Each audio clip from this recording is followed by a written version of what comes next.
Le président de la République préside le Conseil supérieur de la magistrature.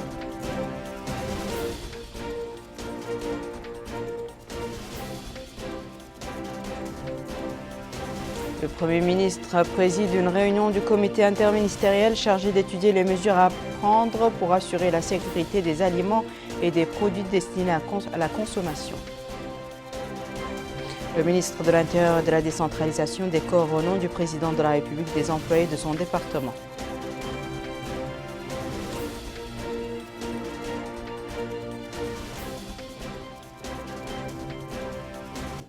Bonsoir mesdames, mesdemoiselles et messieurs et merci de vous joindre à nous. Le Conseil supérieur de la magistrature s'est réuni ce matin au palais présidentiel sous la présidence de son Excellence M. Mohamed El-Cheikh Ghazouani, président de la République, président du Conseil supérieur de la magistrature.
Le Premier ministre, M. Ismaël Bodo El Sidiya, a présidé une réunion du comité interministériel chargé d'étudier les mesures à prendre pour assurer la sécurité des aliments et des produits destinés à la consommation dans le souci d'une meilleure protection de la santé de nos citoyens.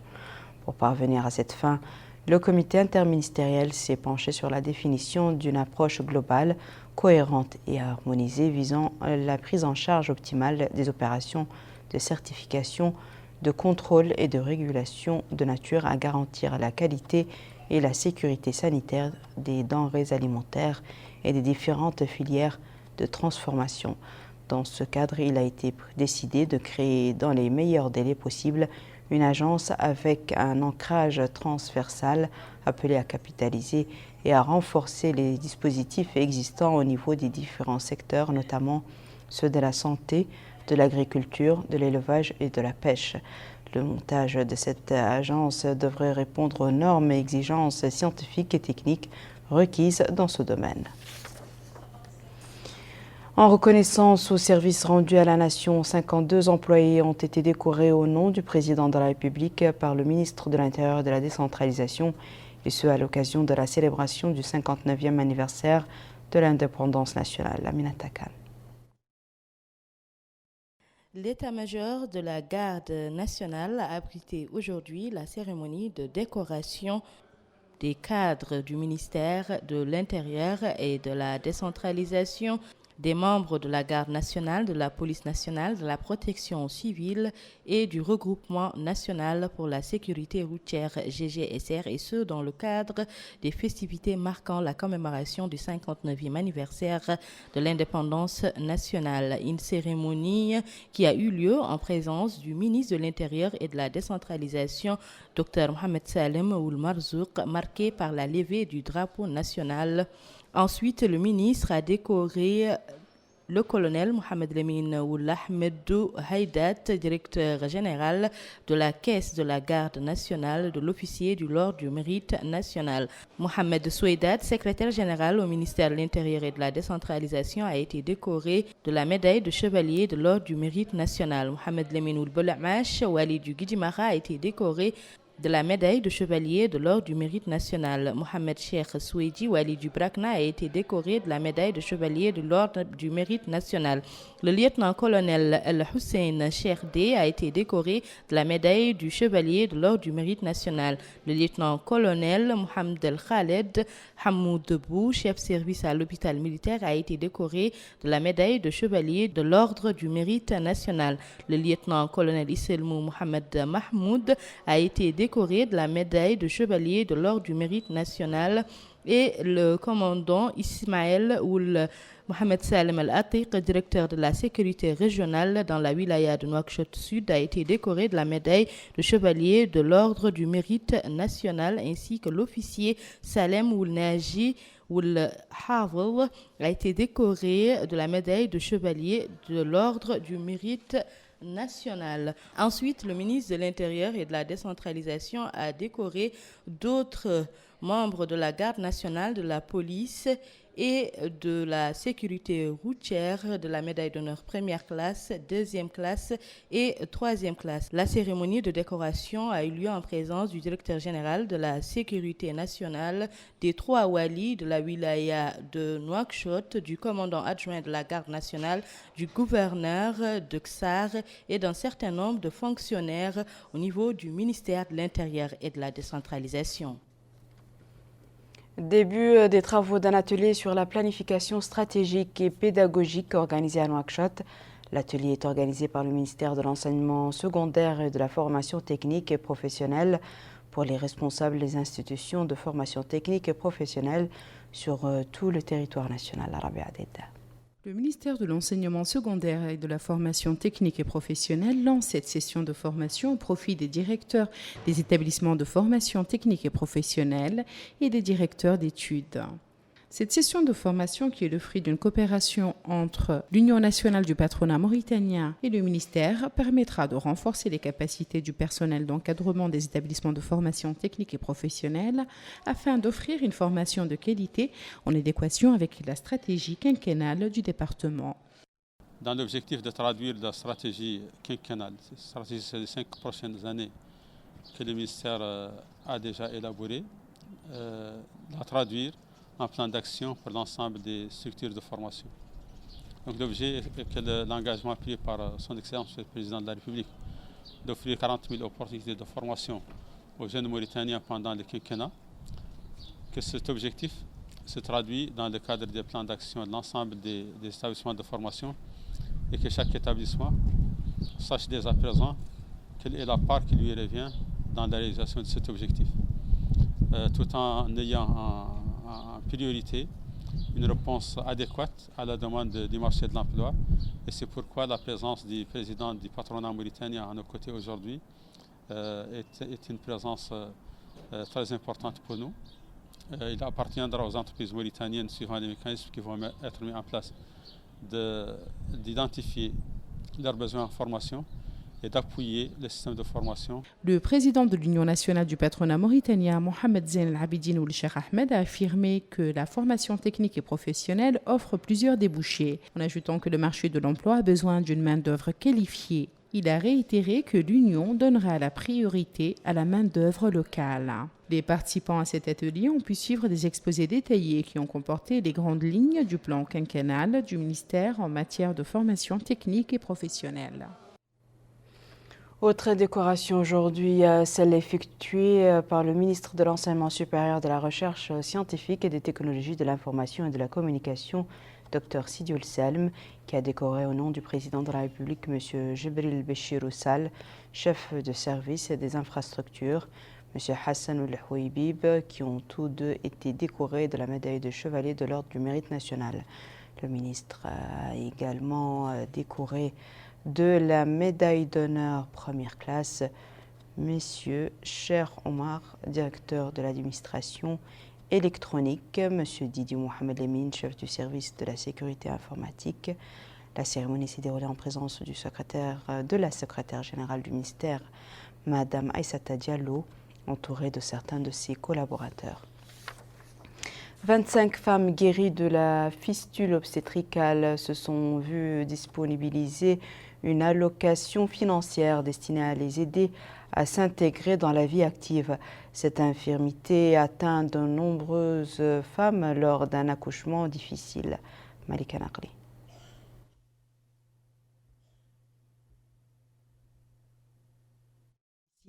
Et en l'absence de soins obstétricaux adéquats, la fistule obstétricale peut être guérie à 90% des cas par une opération chirurgicale. Le secteur de la santé, avec l'appui technique et matériel du Fonds des Nations Unies pour la population, s'emploie à éradiquer cette problématique vécue comme dégradante par la femme et sa famille. La prise en charge est gratuite. De fait, pour peu qu'il y ait sensibilisation et un suivi rigoureux de la stratégie, la fistule obstétricale peut être éradiquée. En quoi consiste cette stratégie ? Cette stratégie consiste à la recherche active de ces femmes, à les amener au niveau des hôpitaux, à les traiter et en même temps de leur donner des moyens pour pouvoir réintégrer une vie active. Et cette aide est de l'ordre d'à peu près de 30 000 MRI, à savoir à peu près 300 000 MRO. Cette aide financière a été disponibilisée en faveur de 25 femmes guéries de la fistule obstétricale, opérées au niveau de l'hôpital Mère et Enfants, l'hôpital Sherzed et l'hôpital de Kifa.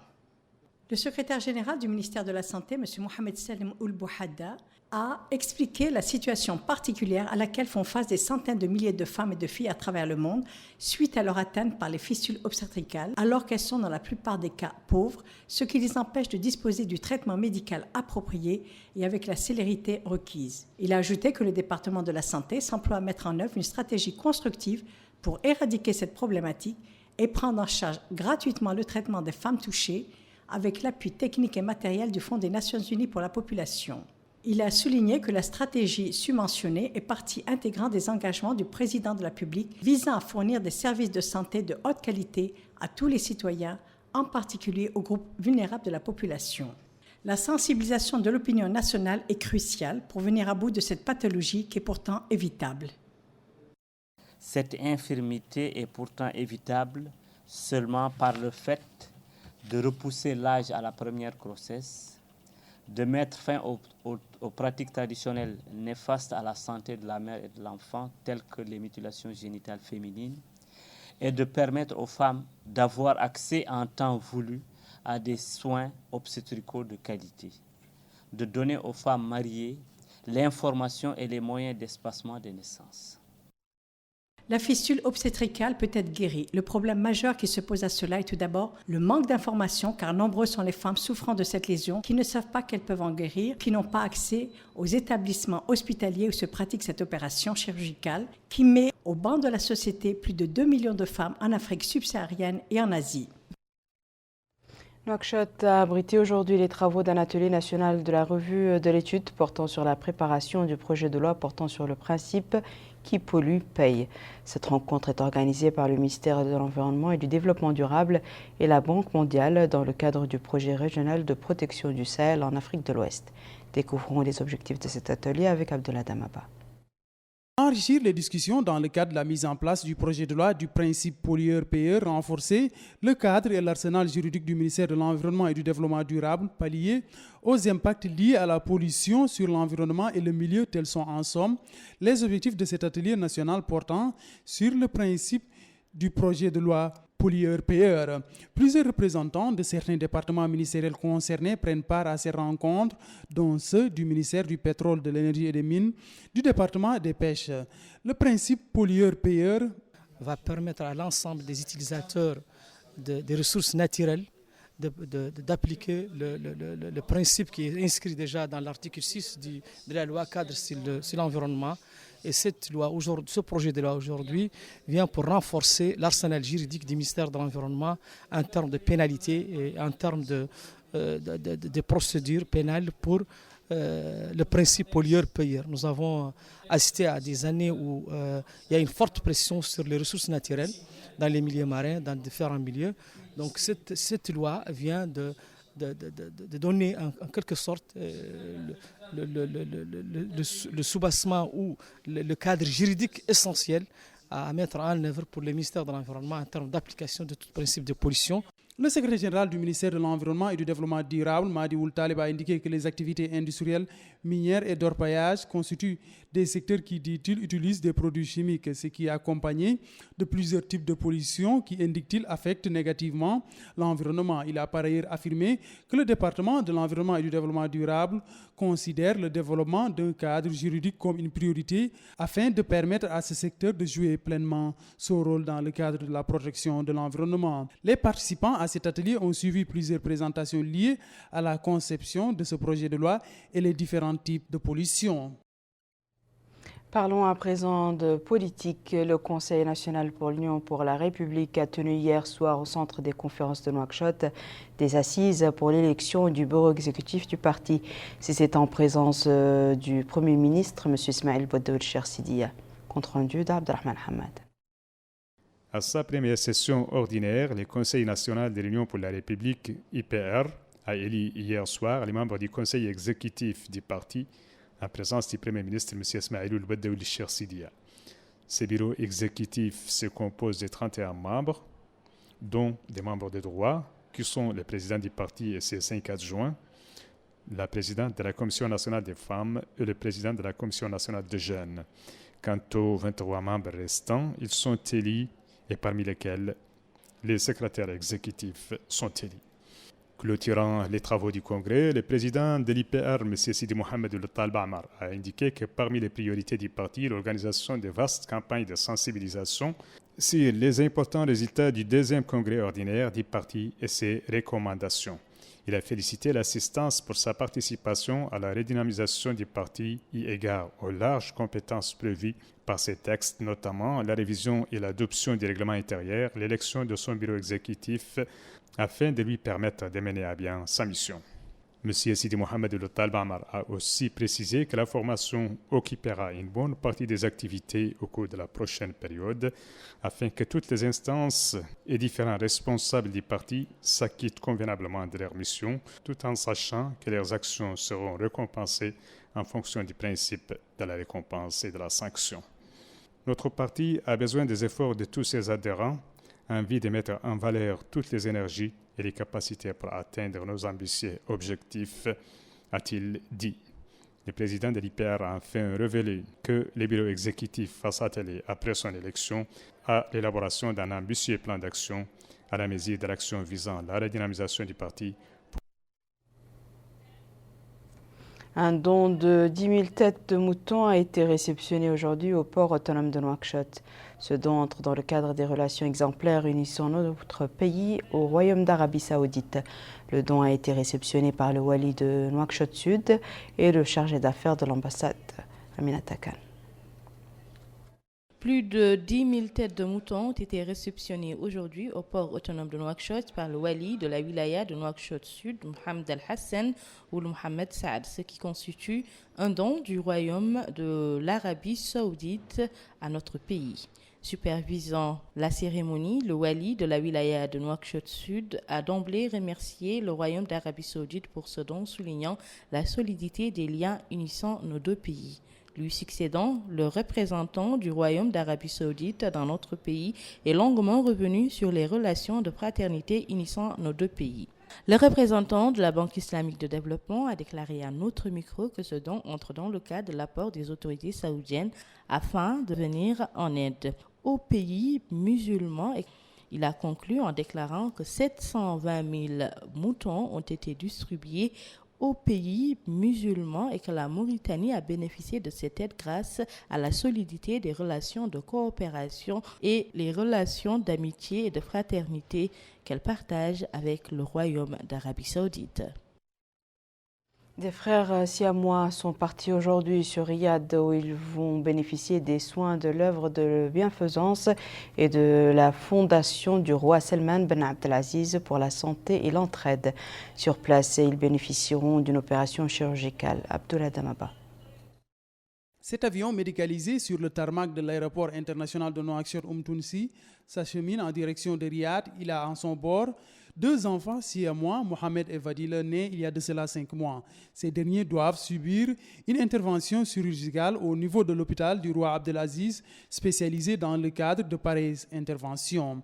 Cette cause noble et humanitaire porte l'empreinte de l'organisation Salman Ben Abdelaziz pour le soutien et l'entraide. Le départ de ces enfants s'est déroulé en présence du chargé d'affaires de l'ambassade du Royaume d'Arabie Saoudite en Mauritanie, Abdelaziz Al-Humeidi, et le chargé de mission au ministère de la Santé, Cheikh Bayoul Khaitrar.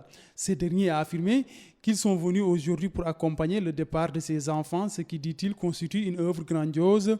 Cette action aussi, souligne-t-il, est l'expression des relations exemplaires entre le président de la République, Mohamed Ould Cheikh Al-Ghazouani, et le roi du Royaume d'Arabie Saoudite, Salman Ben Abdelaziz. Il a enfin exprimé les remerciements de la Mauritanie à l'endroit du Royaume d'Arabie Saoudite. Quant au pilote de cet avion, il a souligné que cette opération n'est pas la première du genre que cette structure exécute. En plus, il a révélé qu'ils soutiennent plusieurs pays, amis et frères. Il a par ailleurs révélé leur bonne disposition à venir en aide à leurs frères mauritaniens. Il a enfin indiqué qu'il espère ramener ses enfants siamois sains et saufs bientôt. Quant au père de Vadila et Mohamed, il a fait part de sa satisfaction par rapport à cette initiative.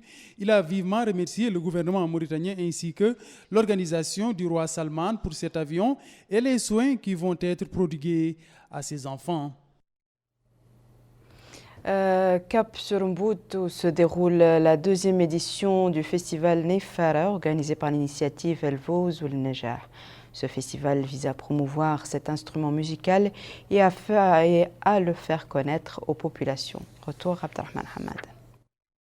Cette marche, organisée par les organisateurs du festival Nefara, à partir de l'ancien Mbout vers le nouveau Mbout, sous le rythme de la musique de Nefara, symbolise pour les organisateurs l'unité, la cohabitation et l'harmonie de population et la diversité culturelle de cette muqata'a.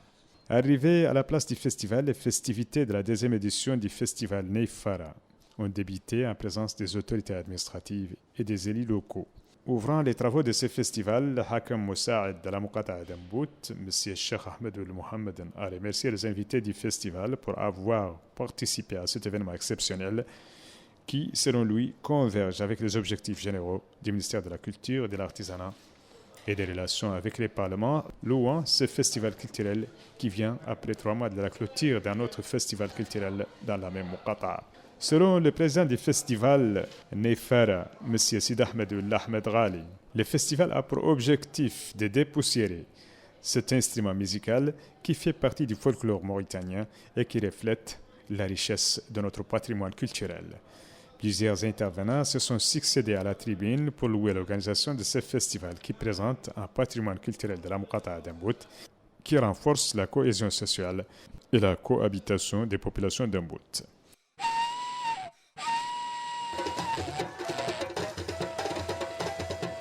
Des chants et des danses sous le rythme de Nefara ont été présentés aussi par des spécialistes de cet art. La Muqata'a de Toujounin a abrité hier une course de cyclisme clôturant la saison 2019.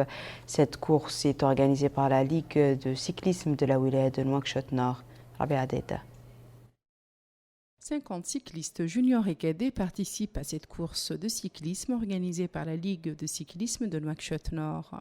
Cette course qui vient dans le cadre de la Ligue régionale du Nord, elle vient clôturer l'année 2019 de la Fédération mauritanienne de cyclisme. Donc nous remercions les écoles qui sont venues ici, les écoles de Toujounin, de Dar el-Naïm et de TRR. Nous remercions leurs enseignants, leurs directeurs. Ils viennent de comprendre que le sport est très bénéfique pour les jeunes. Le maire de Toujounin, Dr Mohamed Lemine Ould Chouaib, a salué l'organisation de tels événements sportifs qui permettent de créer des vocations chez les jeunes. Cette course de 5 km sur la route de Mesroud dans la Muqata'a de Toujounin est organisée sous le slogan « Travaillons ensemble pour créer un club de cyclisme dans chaque école ». Qassem Ould Affan, le délégué régional du ministère de l'Emploi, de la Jeunesse et des Sports au niveau de la wilaya de Nouakchott-Nord, a affirmé que cette course rentre dans le cadre de la stratégie du département qui vise à impliquer les jeunes dans les activités sportives. Pour la promotion du sport cycliste, j'ai vu qu'il y avait des jeunes coureurs qui avaient compéti aujourd'hui.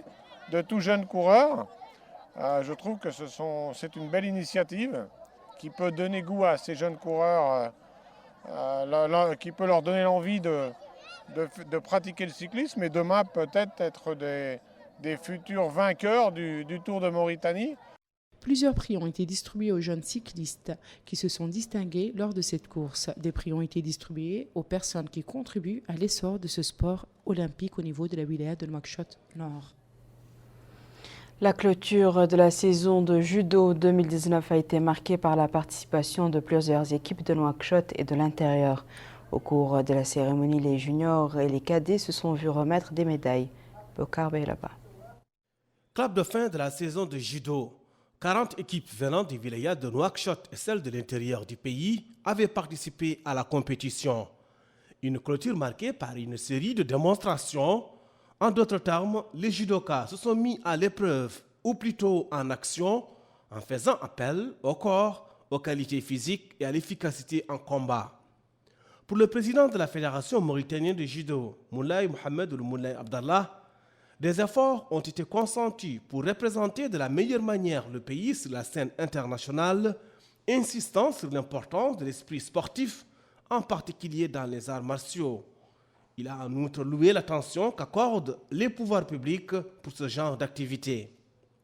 Le judo est un art martial très pratiqué par un public nombreux, d'où la nécessité de promouvoir davantage cette discipline. Ce tournoi qui sera inscrit dans les annales de la Fédération mauritanienne de judo rentre dans le cadre des recommandations de Monsieur Son Excellence le ministre pour le développement et la promotion des sports.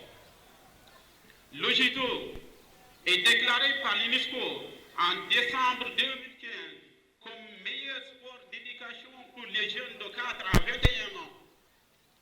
Mais le plus important est d'admettre que le développement d'une discipline ne peut s'accomplir sans la promotion de cette dernière.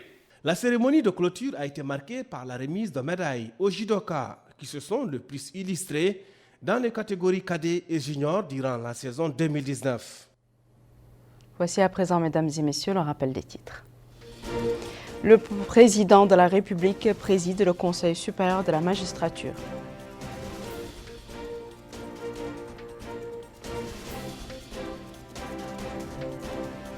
Le Premier ministre préside une réunion du comité interministériel chargé d'étudier les mesures à prendre pour assurer la sécurité des aliments et des produits destinés à la consommation.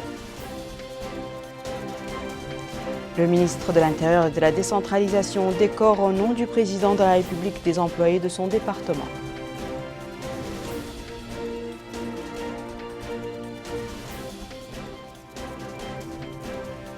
C'est la fin de ce journal, mesdames et messieurs. Merci à vous de nous avoir suivis. Merci de votre fidélité. On se retrouve demain à la même heure, Inch'Allah.